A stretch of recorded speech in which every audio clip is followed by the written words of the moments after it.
मुस्लिम league नून की senior नायब सदर मरियम नवाज ने 3 साल बाद चीन पाकिस्तान तिजारत और आमदोरफ्त बहाल होने पर चीन और पाकिस्तान की क़यादत को मुबारकबाद दी। मरियम नवाज ने अपने एक बयान में कहा कि फॉरेन फंडेड एजेंट ने सीपैक और चीन के ताउन से चलने वाले मंसूबों में करप्शन के बेबुनियाद इल्जामात लगाए थे। सीपैक के खिलाफ फॉरेन फंडेड फितने की साजिश नाकाम बना दी। अल्हम्दुलिल्लाह। दोनों ममालिक के अवाम को मुबारकबाद के पैगाम में मरियम नवाज ने कहा कि चीन पाकिस्तान ताल्लुकात कौमी सलामती की सुर्ख लकीर हैं। नून लीग के दौर की रफ्तार से सीपैक और पाक चीन तिजारत जारी रहती तो आज अवाम बदहाल ना होते।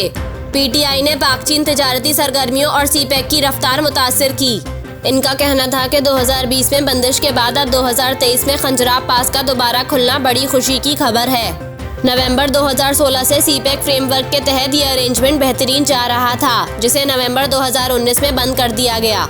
मरियम ने कहा कि खंजराब पास दोबारा खुलने से दोनों तरफ के अवाम की मुश्किलात खत्म करने में मदद मिलेगी। वजीर आजम शहबाज शरीफ और सदर शी जिनपिंग पाक चीन आहनी भाईचारे को मजीद मजबूत बना रहे हैं। वाज़ेह रहे कि चीन और पाकिस्तान के दरमियान 3 साल की बंदिश के बाद तिजारती और सफरी सहूलियात आज से दोबारा बहाल हो जाएंगी।